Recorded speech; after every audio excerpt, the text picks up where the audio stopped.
Today, we are going to present a talk on the American Red Cross. And I suspect that many of us take the Red Cross for granted. They'll be there. They always have and they always are. But we're going to talk about it's difficult at times to prevent and sometimes to know when a disaster is going to occur or what form it may take. But we know that the Red Cross provides assistance during these disasters, and we know that they work to help people and communicate to help ahead of these crises, to explain Red Cross Ready by following a few simple steps. Getting a kit, keeping it up to date, being informed, which will help all of us in case of a disaster. You know, we don't think of tornadoes here in West Michigan, but they still occur. We don't have hurricanes, thank goodness, but we do have heavy weather. We have rain and thunder and lightning and wind. But being Red Cross ready may not prevent a disaster, but it can be helpful to those of us if we're involved in a disaster. And we're going to hear about how to become Red Cross ready today. What I'm doing today is I'm going to talk about, turn this over to two members from the Red Cross. Kate and Sandy are both members of the Red Cross leadership. Kate is the mass casualty lead for the Michigan region and disaster mental health lead for Western Michigan chapter. She has 35 years of clinical social work experience and has served on the boards of numerous non-for-profit organizations. She got her BA from DePauw, and I have to say that when I first came to Indiana 25 years ago, I had a hard time getting used to DePauw versus DePaul, and I'm sure has seen that happen.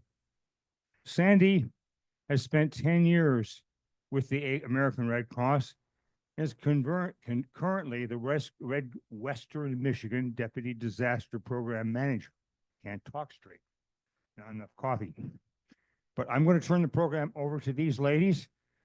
There's supposed to be a third person, but Tony is home recovering, and so he bowed out. So these two ladies have said they just had two women to take care of the whole thing. They didn't need the guy. So we're going to welcome Kate and Sandy from the American Red Cross. Thank you, ladies.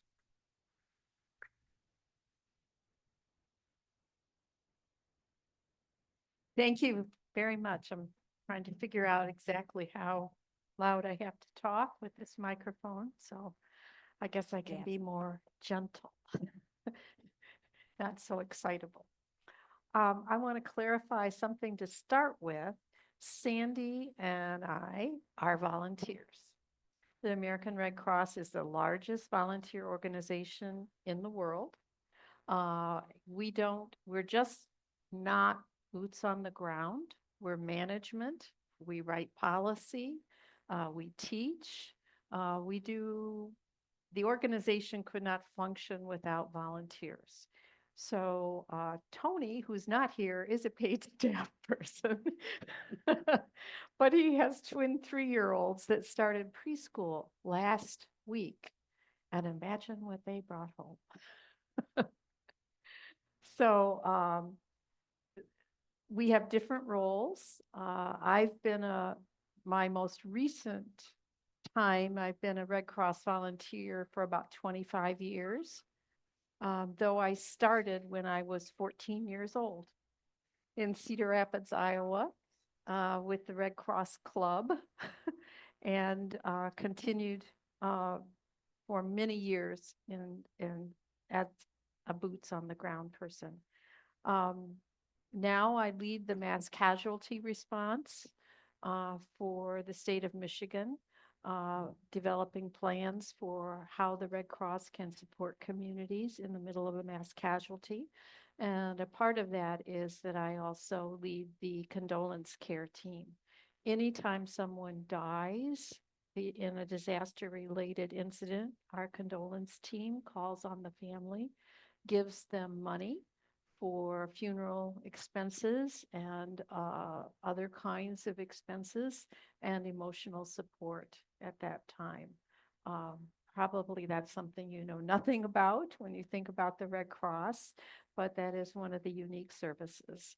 We are also mandated by the NTSB that the mental health team will respond in aviation incidents to support families.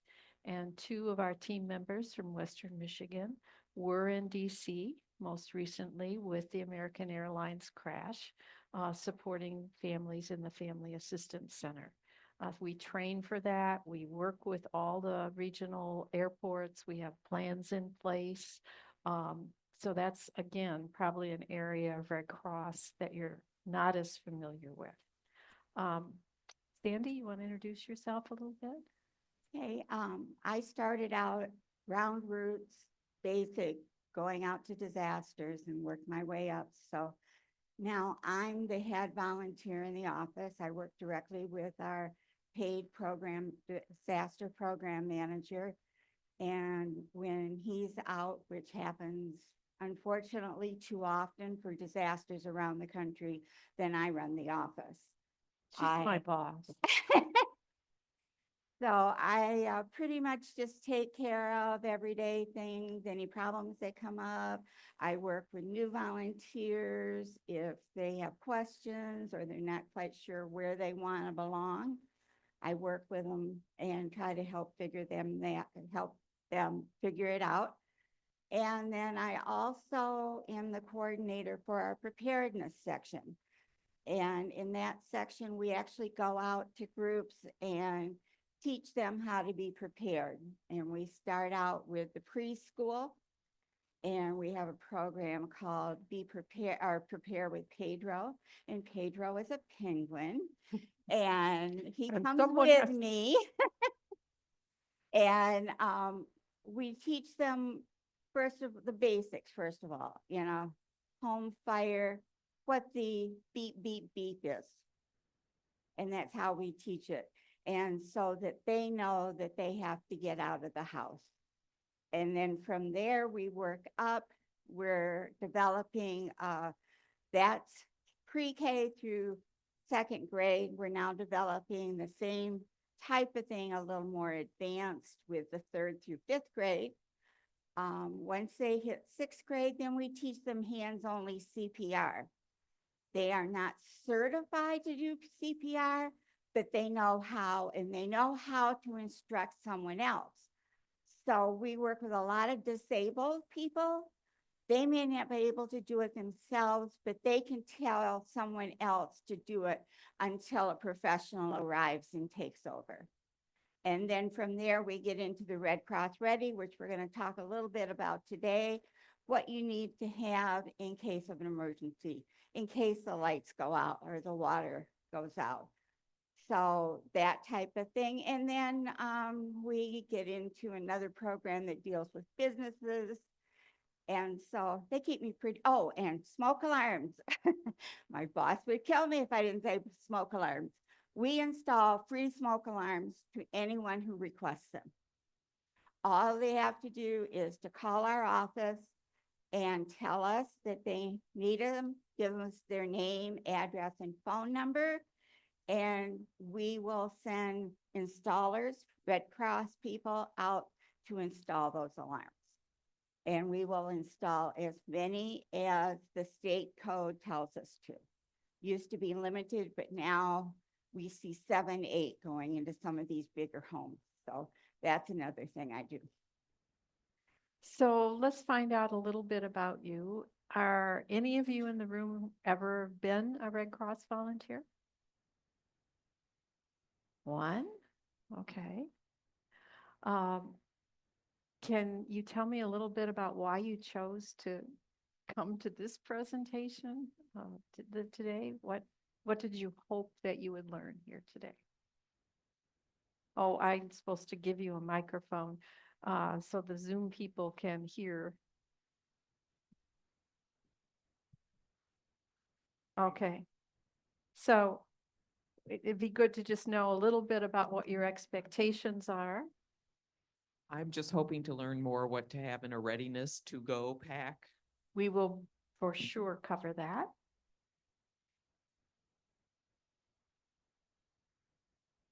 I thought since all these federal agencies are being cut, including FEMA, that we maybe should go to the next line of defense. Okay. We're there before FEMA, just so you know. We're just curious about everything. So we're curious about your organization, what you do. Anybody else? Okay, well, we're going to try to give you a broad view today of the different areas that we are involved in. Sandy and I, we specialize in disaster services, but as you know, we have a blood program and services to the armed forces and international reunification and probably something I've forgotten, but we'll touch on what the package looks like. But then we want to talk to you, yes, about what do you need to do to be Red Cross ready? Any idea about what the #1 weather hazard is for Michigan?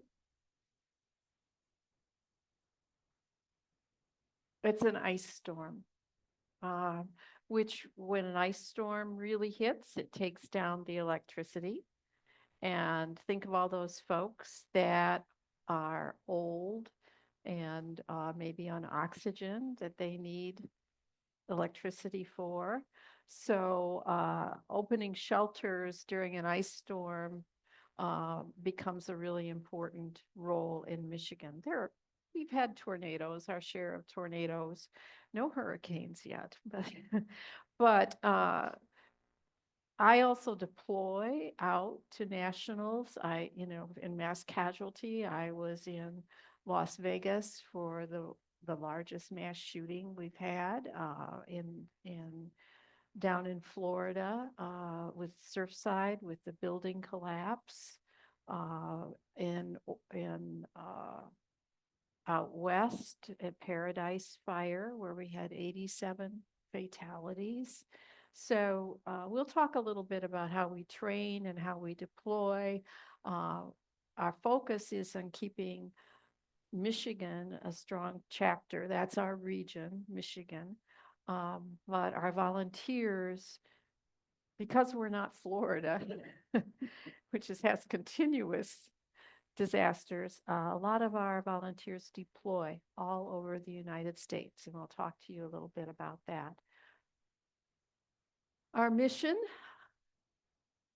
to prevent and alleviate human suffering in the face of emergencies by mobilizing the power of volunteers and the generosity of donors. We receive no federal dollars. We are supported entirely by the generosity of the American public. And we say that every time. In a house fire where your house burns down, within 2 hours, there are 2 Red Cross volunteers standing outside with their little vests on, opening a case, issuing a debit card so that those people can go get a hotel room, get clothing, food, and that is all a gift from the American people. Our vision and values, well, we are an organization that does believe that empathy is a strength, not a weakness. So we are compassionate, collaborative, creative, credible, committed. And we want to make sure that everyone in the community, those the least among us, who are, when a person that lives in poverty loses their house, they're much more at risk than someone that's well insured and has family support. So our clients do end up being folks that are more vulnerable than the average population. But not limited to Nope. them. We will help anyone who calls us. We don't ask you how much money you Right. make or your net Immigration worth. We status. just help you. Never ask immigration status. So, there are chapters all across the United States and regions. So in any town, anywhere in the United States, you can find the American Red Cross. Okay, We- our You're doing Our that one? commitment to diversity, equality, and inclusion. There is no one that we will not help. I personally do classes for people who are blind, disabled. We do classes, like I said, down to preschool, up to senior citizen, whatever is needed. And we do have what we need to handle the people who have the disabilities. Normally we'd put a normal cot in the shelter, but we do have medical cots for people who need those. So we try to include everyone. Is this mine? Yep. Okay. So we're dividing up what Tony was supposed to be presenting this morning. So we're just a little rough around the edges. So our fundamental principles mean that we are neutral. Our organization, the concept of the organization was founded in Switzerland, which is neutral, and we continue to be a neutral, safe place. As an example, in an aviation incident where deaths have occurred, we will say to the airline, please use our Red Cross blankets. People might be very angry at whatever airline is involved, and just simply using a Red Cross blanket to wrap around a person brings neutrality into the situation. Let me talk a little bit about the history. Henry Dunant was the first recipient of the Nobel Peace Prize in 1901. He was the person with some other men in Switzerland, which founded the concept of the Red Cross, and it was designed at that point in time to take care of wounded soldiers on the battlefield. And that was the focus. Clara Barton is obviously the person who is the founder of the American branch of the Red Cross. She's a remarkable woman. She started out, she's a self-taught nurse. She never had any nursing training, but she nursed her brother after he had a significant injury for a number of years. So learned a lot of nursing skills at that time. Then she was asked to open a school because there were not a lot of public schools at that point in time. So she took over the headmistress role, grew that school to 800 students, whereupon the community was so impressed with the school that she had built that they raised money to build a building that was really nice for the school. And then they said, oh, this has gotten so big, we need to have a man in charge. So they fired her and hired a man as the headmaster. So then she got a job with the government in the patent office as a patent clerk. She was the first woman ever hired by the federal government. And she got paid the same as the men. And they didn't like that. There was a lot of blowback, a lot of grumbling that this woman was here and getting paid the same amount. So it took a couple of years, and then they reduced her to what they called a copyist position and cut her pay in half, and then they eventually fired her. And then a new president came in. She got rehired at less pay and in a copyist position, but she said, I'll take the position because I want to make a point for women that they belong in government service. About this time, the Civil War broke out, and She was living in Washington DC, working in the patent office. The Capitol building was being built still. And for some reason, she was living in the Capitol building. So there must have been some residential slots in there while they were building it. And the first battle of the Civil War was, I think, the Battle of Baltimore.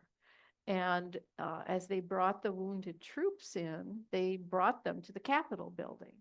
And so, and it turns out that this was a group of militia from Massachusetts. And her former students and neighbors were in this group of people. And so she began administering first aid and taking care of binding the wounds and getting the supplies they needed. And that's where she said, I don't think I'll work as a copyist in the patent office anymore. There's a bigger calling here. And she then became very involved in the war effort, organizing supplies, responding to the wounded in the field. It didn't matter whether they were Union or Confederate, but the armies on both sides had no plan for how wounded soldiers were going to be taken care of. And so she implemented that throughout the whole Civil War.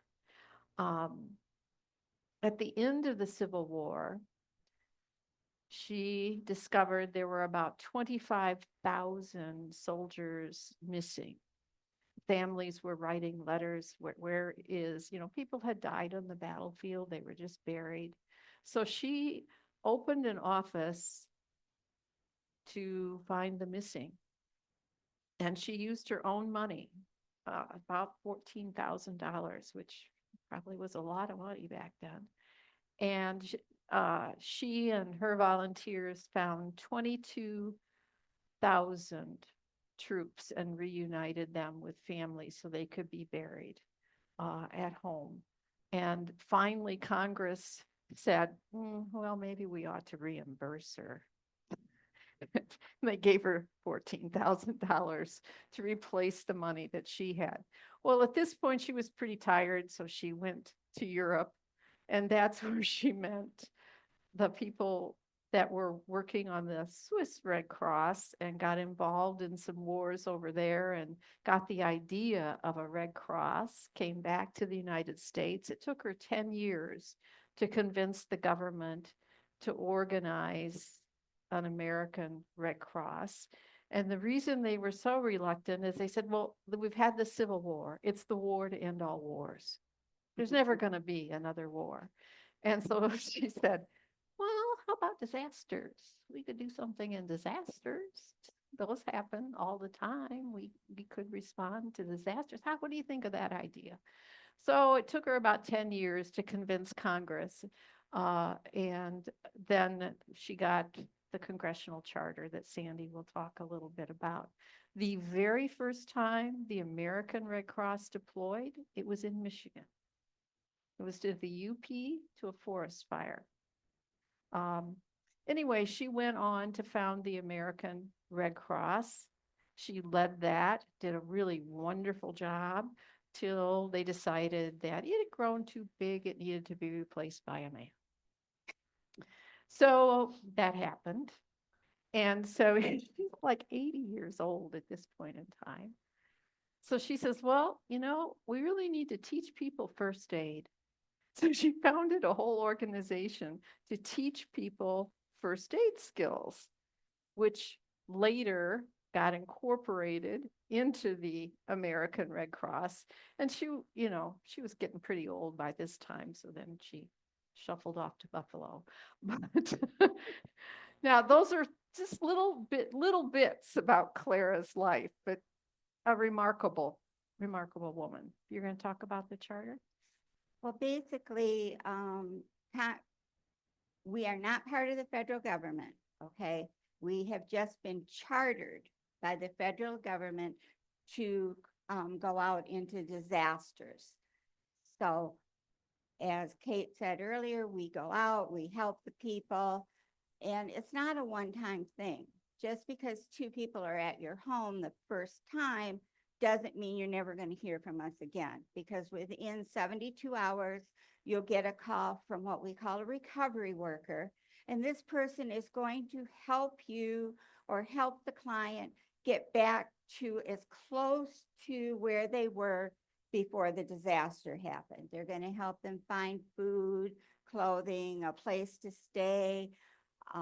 Nowadays, we have trouble with insurance companies, or people just don't have insurance. So with our partners, we help them find ways to rebuild their house or find a new place to live. We do a lot of that too. And with the housing situation right now, that's real tough. But you see the older picture is the original Red Cross building, and the white building with the Red Cross on. If you go to Washington, D.C., you can visit and take a tour of this building. This building is still there. We call it the Marble Palace.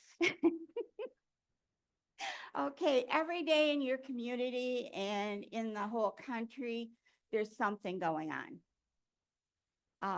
Right now, we're over in Pontiac. They had an apartment building catch on fire. It originally displaced 40 apartments, and now we're down to 20 of the worst damaged, and we're trying to get these people back on their feet. And we have a hierarchy where we start from the top and work down. And the top are our paid employees, and they're the ones that are going to direct the volunteers where to go and what they need to do. In the US, we have 230 Red Cross chapters. Now, a chapter is a conglomeration of areas. For example, we are the Michigan region, but we are part of the North Central Division, and our office is considered a chapter under that hierarchy. 265,000 volunteers, people like Kate and I. We've we've retired from our work that we did for how many millions of years, it seems like sometimes. And this is what we do. Now, a person can work as little as 4 hours, 2 hours, or unfortunately, like me, you get closer to 40. But it's your choice. You decide what it is you want to do. I prefer to be more involved, and that's why I rose up to where I am. But I work with people I see maybe once a month. They'll come in and work for a couple hours, which is perfectly acceptable. We love everyone. This is the Michigan region. You'll see we're divided into a number of different chapters. The purple you'll see is West Michigan. That's us. We take care of 12 chapters, and our main office is in Grand Rapids, but we also have an office in Zeeland, Muskegon, and Ludington. So we have people who go out of all of those offices. So for over here, you could either be helped by the Zeeland office or the Muskegon office, depending on where you lived. Okay, we're a nationally known nonprofit, which is really important because with everything that's going on nowadays, the last thing we want to be is part of the government. So we don't want to get that phone call in 10 minutes telling us we just were fired. They can't do that. So we get all our money from donations. And as Kate said, we get very little from the national government. I do have to correct you, Kate. We do And get services to the armed forces. There's a services to the armed forces. There's a and- small chunk, yeah, but Yeah. not in disaster. But again, and we're going to talk a little about each of those. every evolving, incredible efficiency. It's amazing what we can do on very little budget Because they don't pay us. day to day. It really is. I mean, you figure it says 90 cents out of the dollar. I've heard 92% out of the dollar goes directly back to our clients. As Kate told you, we have 2 people in all of West Michigan who get paid. One of them is Tony, who was supposed to be here with us, and the other one is my boss. Everyone else are volunteers.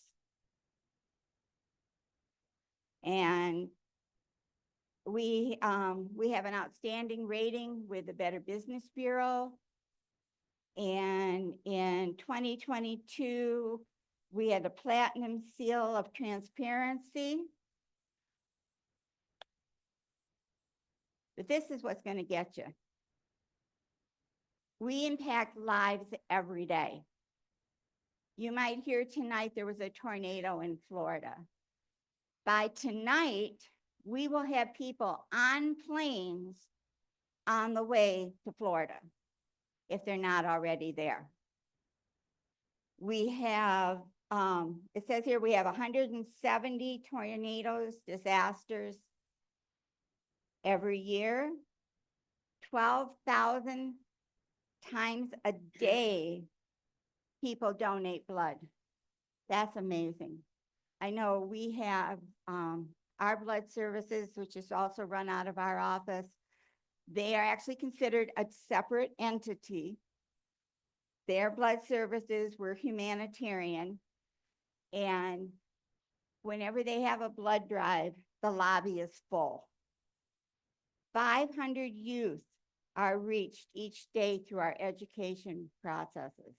This includes the Pedro, and believe me, the Pedro is so cute. If you have a child or a grandchild in preschool to 2nd grade, and you can get to their teacher, it's absolutely no cost. We go in, we do a 30 to 45-minute presentation. Yes, we do have Pedro, and yes, he's a man in a suit, but the kids love him. They walk out of there with the basic information. We teach them a little exercise to help them stay calm during an emergency, which, you know, I know that when my son was young, he would just like freak out if the alarms went off. Well, this teaches them they're not a bad thing. It's something to help them. So I have to admit, Pedro is my favorite thing. 15,000 times a day, we provide services to our military families. A good example of that is a few years back, before my husband retired, he was in the National Guard. And in July, he had his deployment, and they took 2 weeks and went up to Grayling. And during that time, I decided to get sick. And it was acting like a heart attack. So we called the Red Cross, and I wasn't affiliated at the time. We called the Red Cross, and by the next morning, my husband was at the hospital with me. They got a hold of him and got him to come down just in case. It turned out to be gallbladder, but I still got to see my husband. So, And the important thing is to know that the rules are that the command structure in the services won't release anyone home for an emergency until it is verified by the American Red Cross. They want to make sure that dad really is in the hospital dying. So in today's interconnected world with cell phones and everything, people know things right away, but we have Red Cross folks embedded in Army units, Navy units all over the world. And we have a program where we can get people home, but the official command won't release anyone until they have it verified by the American Red Cross. And this goes for men overseas also. Okay, we do 400,000 measles and rubella vaccines every year. We don't personally do them. We supply the vaccine, and they're done locally, and most of them are out of the country. So, I mean, we're doing our bit to help these kids all over the world. 13,000 times a day, a person receives a life-saving Red Cross training. And this can be anything from first aid CPR. And when you take the first aid CPR, they also teach you how to use these AED things.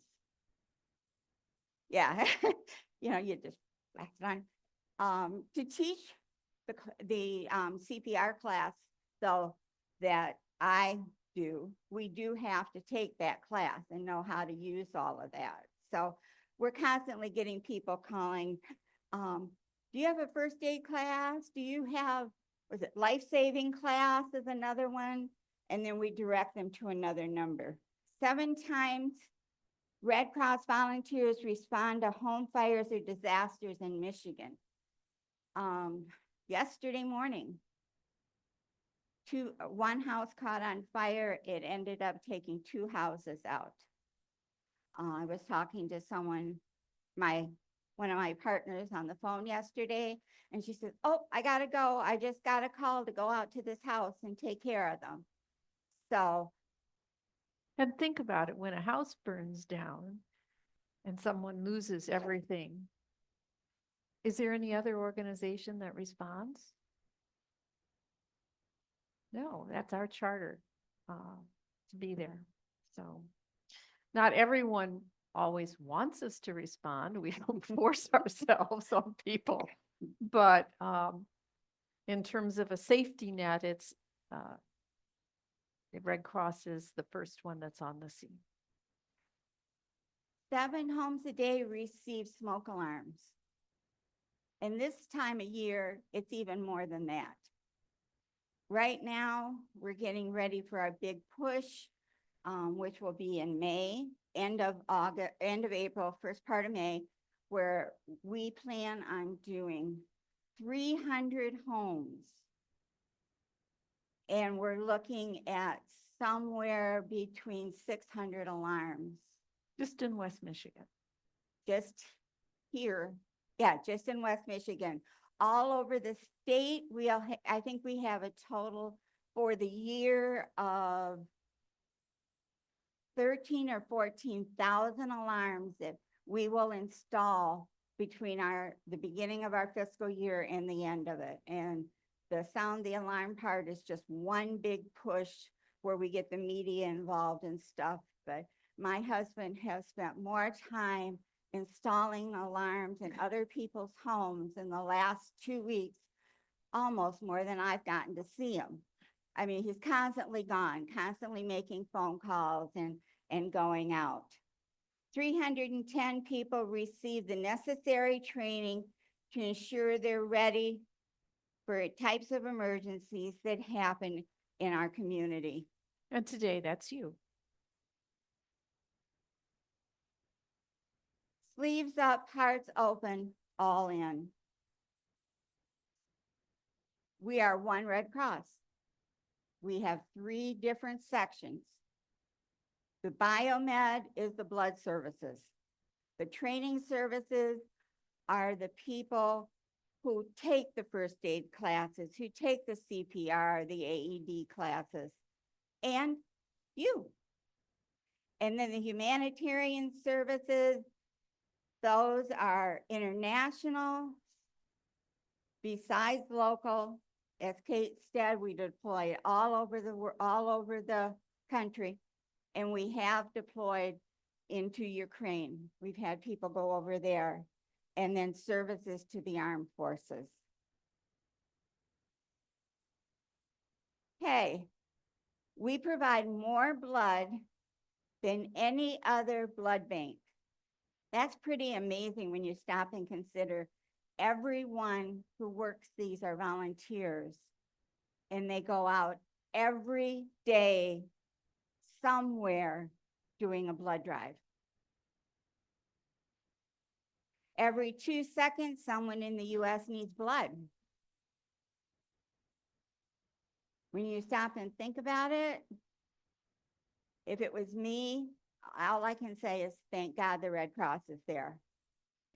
We're mainly, our customers are hospitals, and it is a revenue producing part of our business plan. So the blood services helps to pay for the disaster services. Okay, we teach the life-saving skills, water safety, first aid, CPR, AED. We have probably, I'm trying to think, The room's always booked. I can't get it, so they're teaching it a lot. yeah, well, we teach some in our office. And then they're also throughout the area. They're here in Holland, they're in Muskegon, in Zeeland. They go into Montcalm County, that's one of our counties, Ionia. So they're all over. And then, as we said before, we assist the military heroes when they need us most. We help them when they're preparing for the military life. I happen to be an Air Force vet, and we had a Red Cross right there on the training base if we needed them. They respond during difficult times. Whether they're, let me get this right, whether they're going out to help a local government, because Detroit just recently had the National Guard over there helping them with a fire situation they had, or being called up by the federal government, and then working with them for their medical, family, and community support. Any person who's affiliated with a military person can call us and ask for assistance. We have a gentleman in our office, that's his job. And we help vulnerable people around the world. We help during crises of all kinds. As I mentioned, Ukraine. We actually had people from Michigan go over and work in Ukraine. Now, those deployments are 6 months. Our local deployments and national deployments are 2 weeks, 14 days. So you really have to be committed to want to go into a war zone. But we connect with the families, we help them with their separation during conflicts. I have a son who was in the Navy when the bombs, or when the buildings on 9/11 exploded. And it took me 5 hours to get a hold of him, to find out where he was. Only to find out, Mom, what are you all excited about? It's no big deal. I'm not even close. Yeah, But you're a mom. but I'm a mom. There we go. He also worked in Washington, D.C. He worked at Bethesda, and he worked with doctors, training new doctors who were going to be working in the military. So they get all over the place, and we're there to help. We go to big disasters and small disasters. Small disaster would be a house fire, a minor flood. We get a lot of those in the spring around here, mostly up north, but sometimes in Grand Rapids. And then the bigger ones, like our multifamily fires. We had 4 multifamily fires Those are big apartment fires that we spend over $10,000 at in our area in the first 6 months. So we're there. We know where they are. Our vulnerable people need us most. You look at people who are homebound. If something happens, if they have to evacuate, we're the ones that have the shelters for them. Sometimes we just go in and visit with them. Simply, they just need a little helping hand.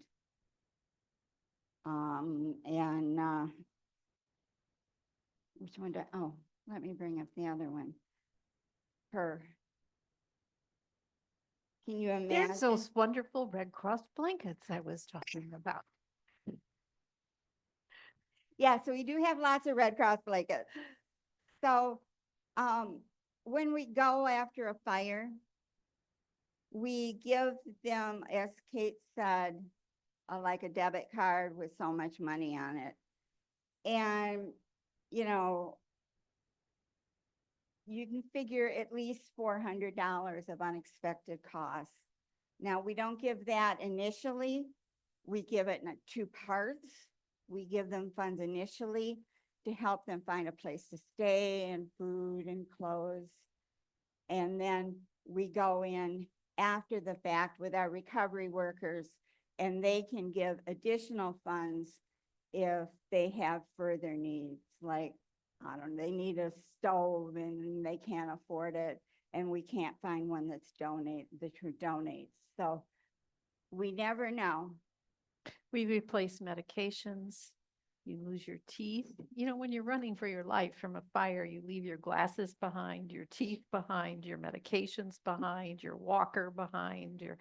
So our nursing staff is following up with each client. What did you lose? Figuring out how to get those things replaced through insurance to start with. And if there are no dollars available or equipment that we can beg, borrow, or steal, and then we pay for it for the client, because you got to have your glasses in your teeth. Yeah. And sometimes we just help furnish phones. They lost their phone. They have no way to communicate. And so we go to people like Kate and we say, they need a phone. I buy a lot of phones for teenagers who lose their phone in their fire. I consider this a mental health emergency. Because they cannot connect to their peer group, which is their support group. And so, you know, we don't buy iPhones, but we buy cheap phones with minutes so that they can connect to their social support network. And as we all know, the climate is changing.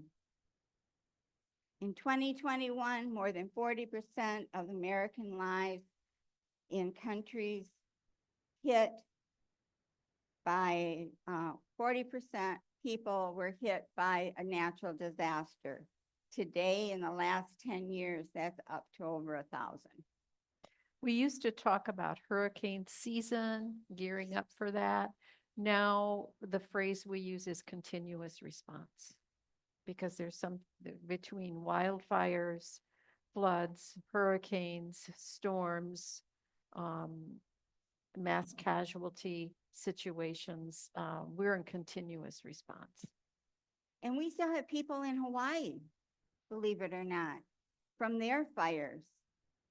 And Not a lot. not a lot, but we still have people there. We have people in California, and they're going to be there a while.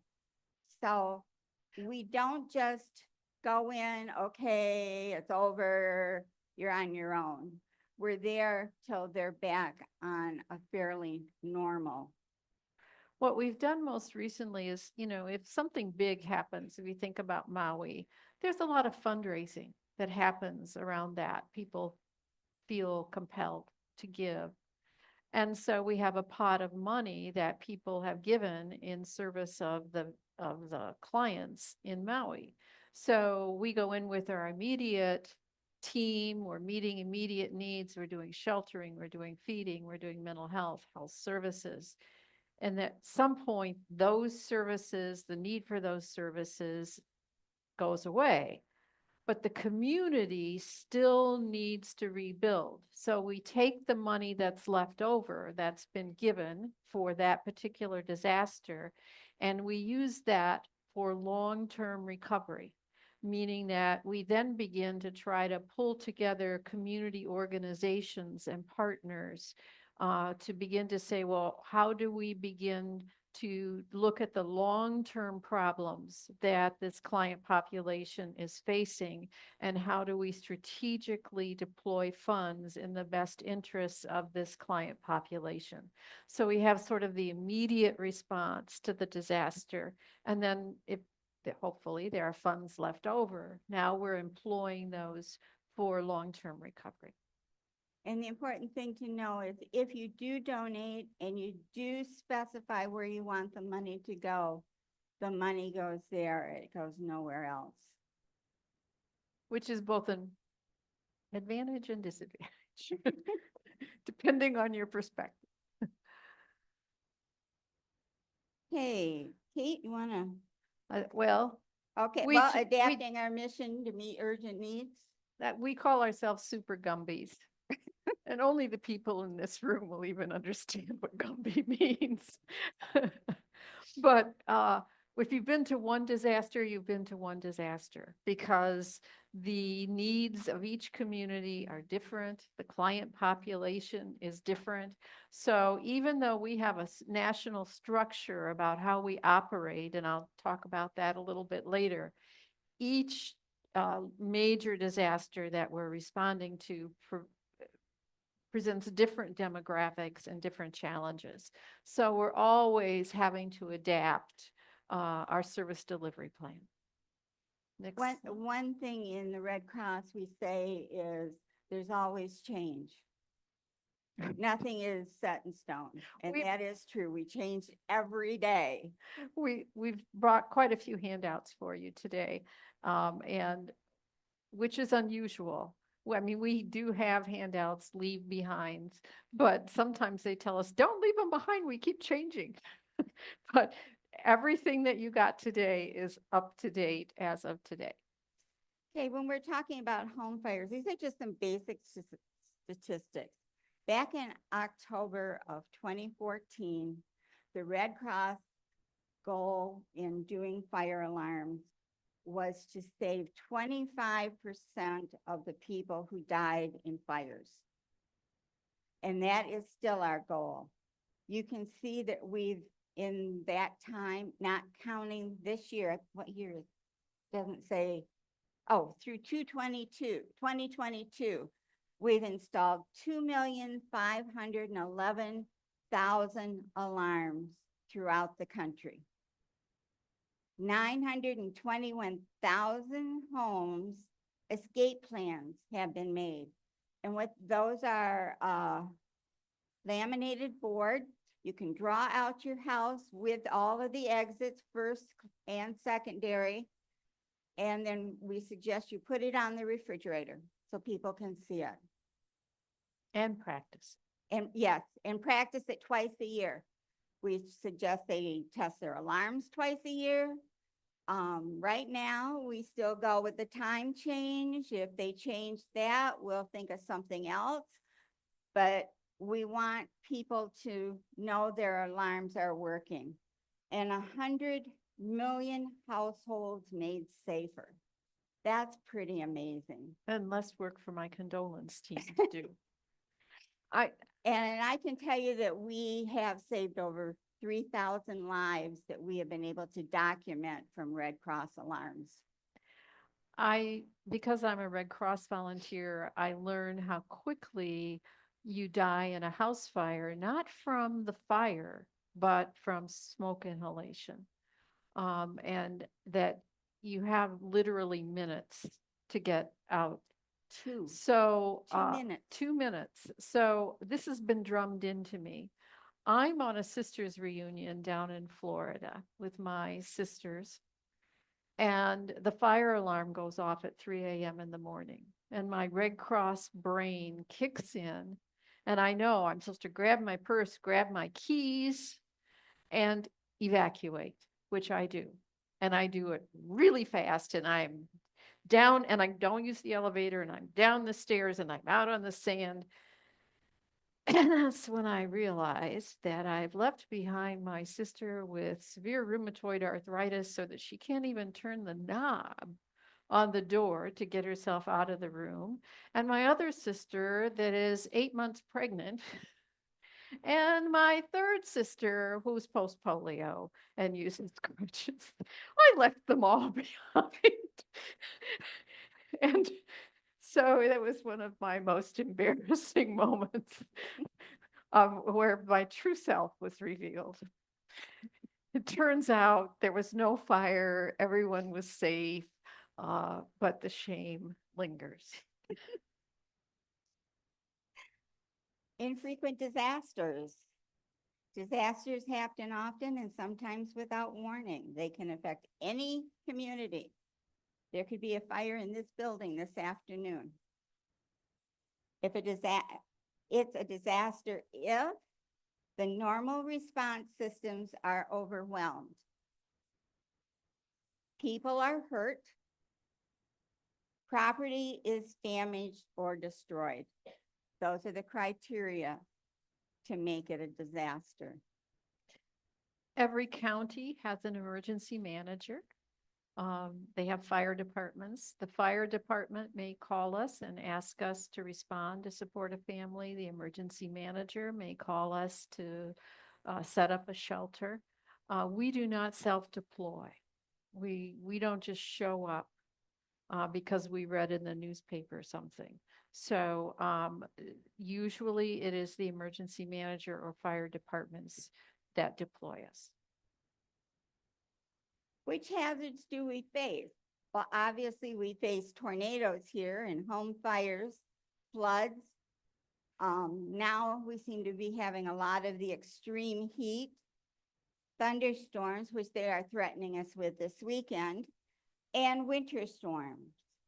But we are prepared to handle anything, the earthquakes, the hurricanes, the wildfires, the tsunamis, landslides, I am volcanoes. not prepared for a volcano. Bill, but there isn't one next door either. It's up to you to be ready. I know some of you mentioned that you came here to find out what it took to be ready. But there are three things.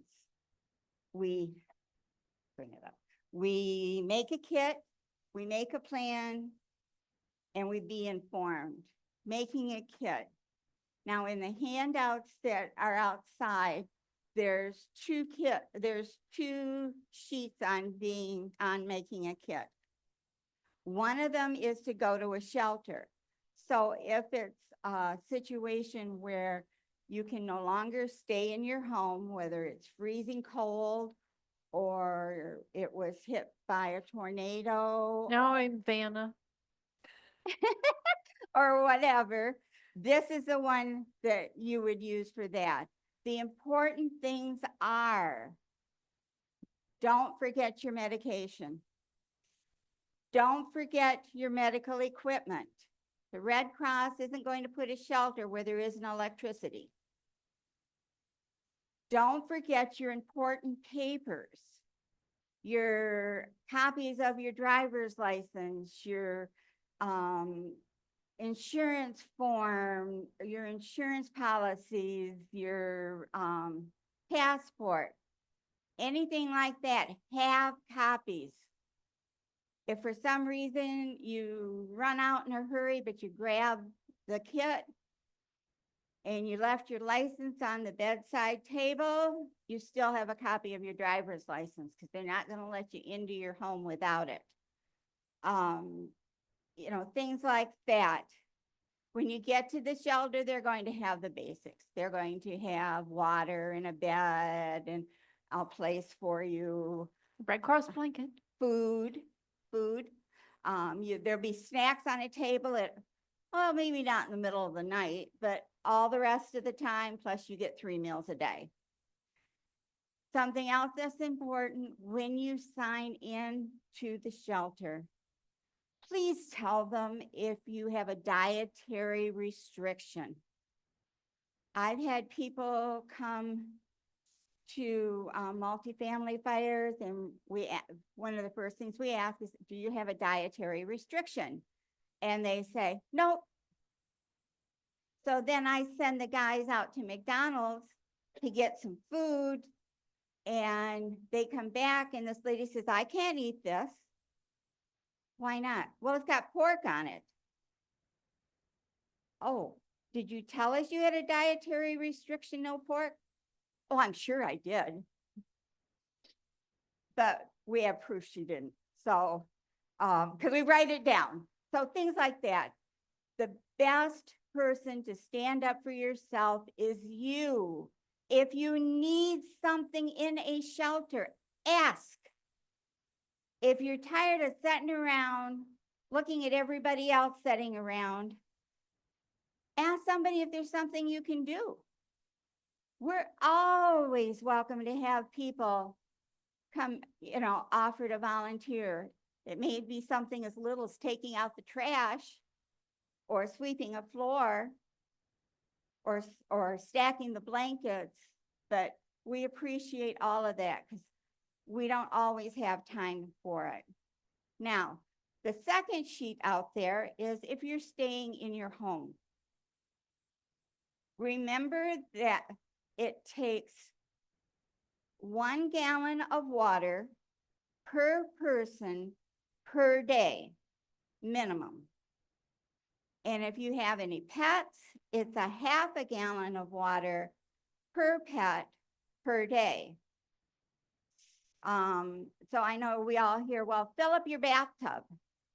And that's a great idea. Because if the water goes out, where are you going to get it? We may not be at a position yet where we're giving out water. So make sure you have plenty of water. Make sure you have food that doesn't necessarily have to be cooked or warmed up. Something that you can just eat out of the container or make a tuna salad or something out of. Because there may not be a place to cook. You can cook on a grill, but you're not going to want to be standing out in the rain and the wind and cooking. So make sure you have food that doesn't need to be cooked. And again, another thing, make sure you take cash. Have cash in your kit. If the power goes down, your little debit card's not going to work anymore. They need electricity. So have some cash in your kit for emergency needs. I think those are the highlights. Did you have anything you wanted to add? Have a good friend that you can go stay with outside the disaster zone. That too. And you want to make sure you have 1 kit per person. So if you live with a friend, make sure you each have one, because I'm sure you both don't take the same medication and don't like the same things. I have a small safe that's about this big that I have all my important papers in that's fireproof and has a handle. So I can just grab it and go and everything's in there. Or if the house burned down when I wasn't there, the papers would be secure. So each of you have to decide what papers should go in there that are important, but it is very hard to reconstruct things. And we do see insurance fraud where you thought you had insurance like X and the insurance company said, oh, you had Y and your copy of the policy has burned up. So put your insurance policy in a safe place so that you can speak from a moment of truth. And under being informed, radio is a great way, a battery-powered radio. I have a crank radio. That's nice too. But remember, batteries wear out. So have extra batteries. Okay, we've already talked about making the kit. Gathering some of the essentials if you're staying at home, of course, is the water, the flashlight. Power goes out, you don't want to be groping around in the dark trying to figure out where you're at. And a first aid kit helps. Or first aid supplies. In my fifth wheel, I have a big first aid kit that I take with me all the time. So I know where that is. And a kit for everyone, so customize your kit. Make sure if you have a pet to include stuff for the pet. You're going to need a leash. You're going to need the pickup for their dumps and stuff. So, and in the last year, the Red Cross has started allowing you to bring pets to the shelter. We have always allowed service animals. Now we do allow you to bring your pet. They may not be able to stay right with you in the shelter, but they're not far away. Okay, and once you leave your pet, it's your responsibility to take care of them. We may have 1 or 2 people out there and we may have 50 pets. So it's your responsibility to go out and walk them and play with them and whatever other attention they need. Okay. Under the make the plan, if you have someone who does live across town that you could go stay with, that's perfect. Also make sure people know where you are. If you're staying at home, make sure your friends and family know where you're going to be sheltering. That way, if the house gets destroyed, they know where to look for you.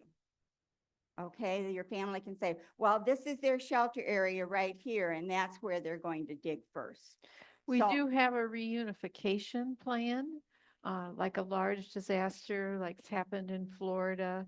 And you're living in Michigan and you want to find out where did Aunt Lucy survive? How do I know if Aunt Lucy is safe? And we do have a reunification plan and volunteers trained in reunification. And they will check the names of everyone registered in our shelters to see if Aunt Lucy is there. They will go out to the address of where Aunt Lucy's home was and knock on the door or say the house is totally destroyed. They will check hospitals. They will try to find Aunt Lucy for you. If they find Aunt Lucy and she is lucid, they will ask her, you know, your nephew from up north is trying to find you. Is it okay if we tell him where you are? Whatever she says, yes or no, is how we act. So we may say to the nephew, you know, we've found her, she's safe, but she doesn't wish contact at this point in time. So we do have a reunification plan and volunteers trained in working with search and rescue people, because in a large disaster, folks are really worried about that. Something else that we're giving you a handout on is our emergency app. And this is really, really nice because you can take and, for example, my son lives in Florida. I can put his location in here and it will tell me what the weather is. If a hurricane's going to hit or if they're under, you know, whatever problem, and I can keep track of the weather. Also, it gives you a lot of other things. You can track the weather here. You can put in to get notified when there's bad weather. And it's connected to the National Weather Service, so you're getting As long as it exists. as long as it exists. So you're getting good weather predictions. So It's that's something free. else. The app is free. The app is amazing. And it even talks, I think there's even a thing in there on first aid for pets. So, I know I have it downloaded and, that's something that I check on. Hey, ma'am? Oh, emotional health. Well, if you've just lost everything you've owned or lost a family member in a disaster or a mass casualty incident, emotional responses are just as important to the American Red Cross. That's why we have a team of 1,500 licensed disaster mental health workers across the United States that respond locally and also nationally to support folks. I gave you a handout about taking care of your own emotional health. It looks like this. This is something that we might give a client when we're working with them. Our folks are all master's or PhD level mental health professionals.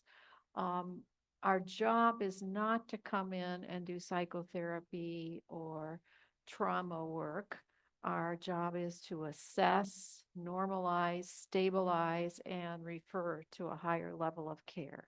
So it's a brief intervention to get folks that are maybe have pre-existing mental health problems into a safe place very quickly.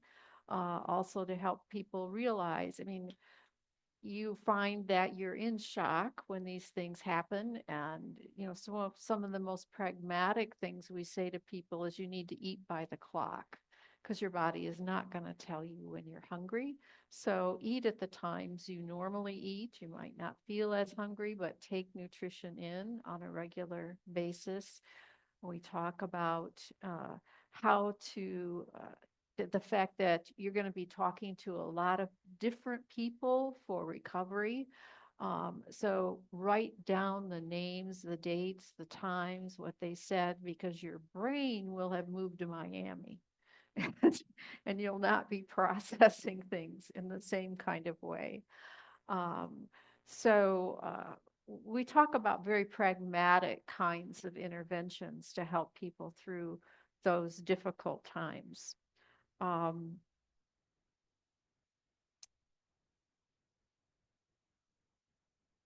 we we have already in place identified shelters all across Michigan, whether they're in hospitals, in churches, convention centers, community centers. We've already walked through them, make sure they're ADA compliant, have a contract signed with that organization that we can use it as a shelter site. So we have volunteers that are trained to do that so that we're not figuring out where we're going to put people when a tornado hits. We're looking where's the closest place we can get sanctuary for folks. What we've been talking about natural disasters, my area is mass casualty, so that could involve an active shooter, a bomber, a plane crash, things where there's a large loss of life. And in mass casualty situations, we're not immediately thinking about sheltering. We're thinking about setting up what we call a family and friends reception center because people are really worried. Is my family member, my loved one, where are they? Are they injured? Are they deceased? Are they safe? So the Family and Friends Reception Center is where family and friends can come to get information. And in the state of Michigan, we have a whole to-go kit for setting up a Family and Friends Reception Center in the New York Minute, and volunteers that are trained to staff that, and hospital liaisons in place with the hospital, other volunteers that are in the emergency operations system center to give us information. So that we set that up for a mass casualty event. It usually is only up for 12 to 18 hours. By then we sort of sorted out where everybody is. Surfside, obviously, it took a long time to recover bodies. Paradise, it took a long time to recover bodies. But then we moved from the Family Reception Center to a Family Assistance Center, which has a whole variety of organizations represented there that any family member of the deceased or seriously injured might need. Like they might need to get death certificates. So we'll have the government person that issues death certificates there to take care of that. We might have embassies there because it's not just Americans that were caught up in the event. So who's in the Family Assistance Center changes based on the disaster that's presenting. In Surfside, we had a huge number of families from South America who had bought condos in Miami, and so embassy work was really important in our condolence care. In a typical natural disaster, sheltering and feeding, volunteers step forward, and that's the primary function. In a mass casualty situation, it's your disaster mental health volunteers that step forward and have a key role in providing support for families. Though we're always working as an integrated team with caseworkers, nurses, spiritual care, and disaster mental health. And as well as all of our behind the scenes people, we have volunteers that are just trained in logistics. They know where the inventory is. Right now, today, we have trailers that are strategically placed around the state that are loaded with everything you need to open a shelter. And volunteers that know how to hook the trailer up to the truck to take it to whatever church or school or community center we're opening a shelter. Our goal is we try to get the shelters open very quickly because we want to reduce chaos out there in the field. So we want the emergency manager to be able to say very quickly to a community, go here. We want them away from the incident site to a safe place where they're safe, whether it's a mass casualty or whether it is a natural disaster. We need people out of the incident site and in a safe, secure site where we can make sure that their basic needs are being addressed. Do you want to address that new handout that you brought? This 'Cause one, we're getting down to where we need to start now taking my Vanna questions. White again. This is a nice summary because on the left-hand side, what we call steady state or blue sky operations, those are the kinds of programs that we're operating that are on the left side. So sound the alarm, this kind of training, be Red Cross ready, hands-on CPR. We go into corporations and we teach them how to prepare for a disaster. And then we do a lot of community engagement.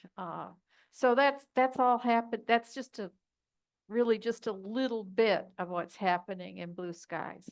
On the right side is what we call operational state. And that's Sorry. Sandy's.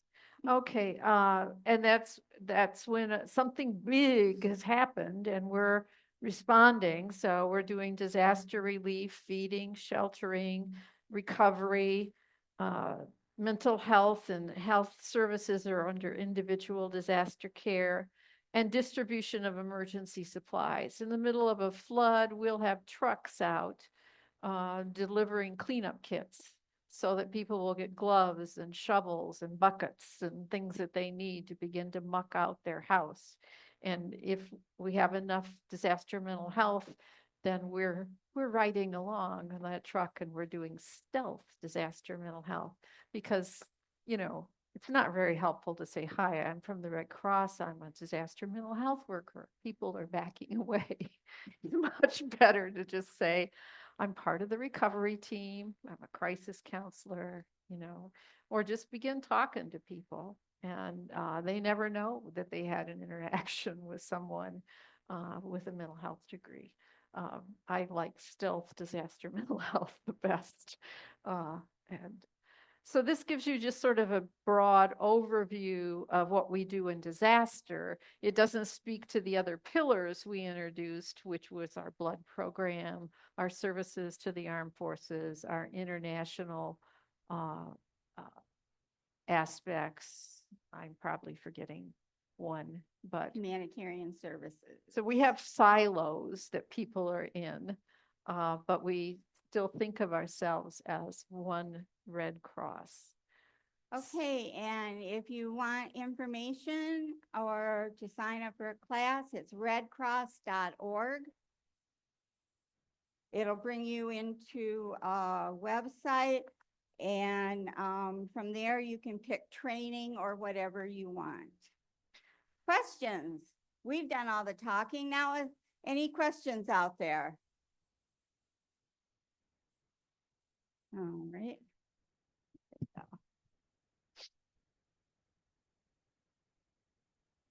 I'm curious on how the funding, like donations made at the top level, how does that flow down into West Michigan? Well, it depends on whether or not they are earmarked for certain general funding. Everyone gets their piece, and all over the country, it's divided up into population and need, and that, believe me, we don't get more than we need. But that's how they do it. We They have look a at the general situation. operating budget that's gonna pay for the maintenance of the building sites and the staff that we have and the trucks that we have. But if a big emergency hits, national brings additional funds.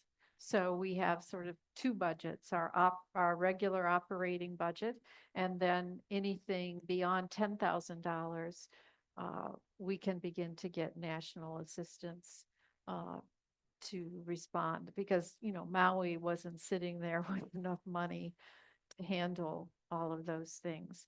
We haven't talked about the fact that if you become a disaster volunteer or any volunteer, having a good heart and being healthy is only one piece, but we put you through a lot of training.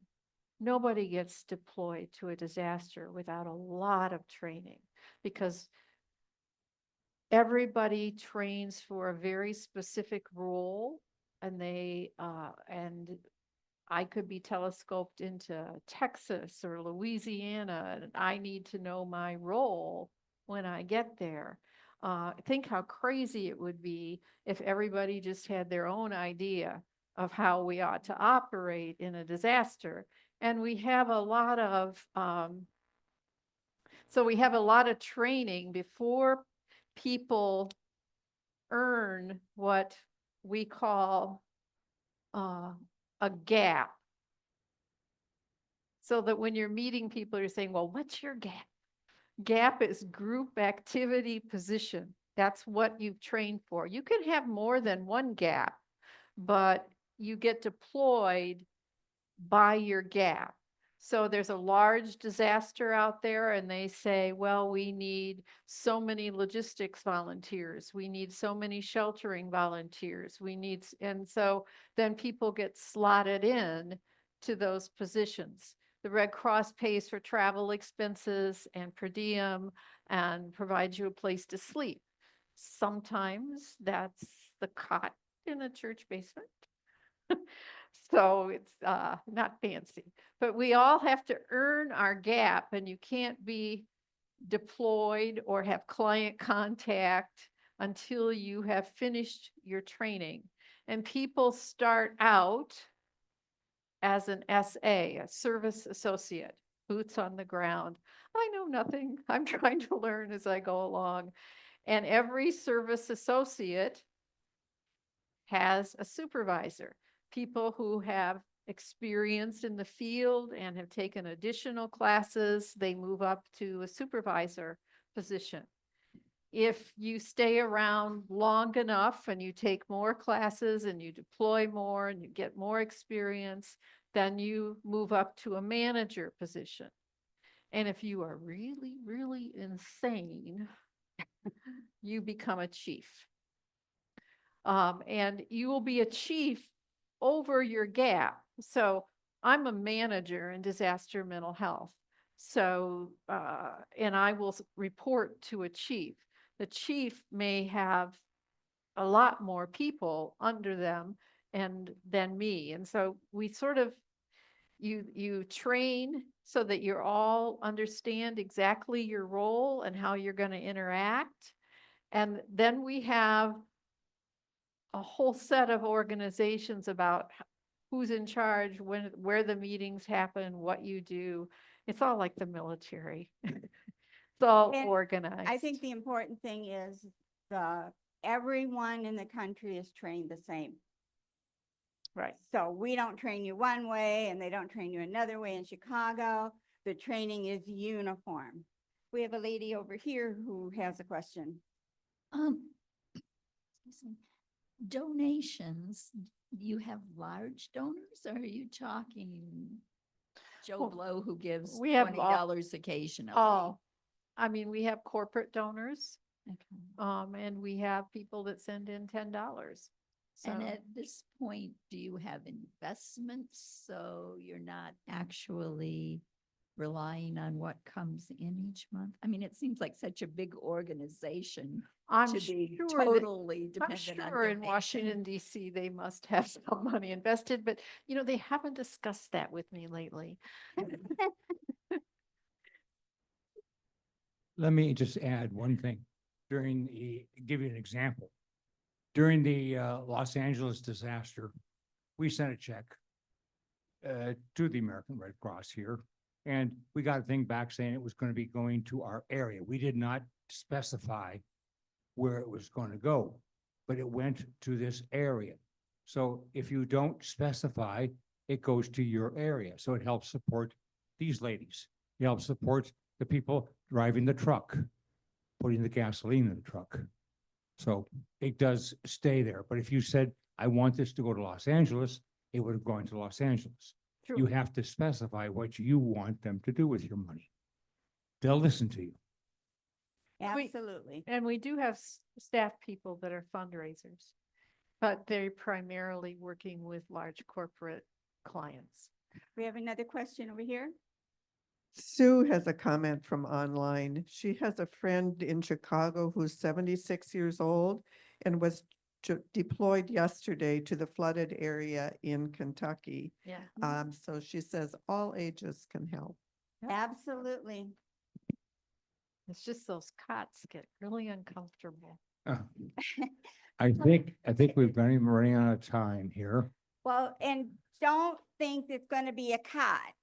Yeah. 90% of the time you're put in a hotel. You may be sharing a room with someone you don't know, but it's not always a cot. We want to thank you, ladies. I think on behalf of HASP and the SMT committee, we want to thank you for your information. I have been involved with the Red Cross for many years, slightly bigger other areas, but I learned a lot today. So I hope you have too.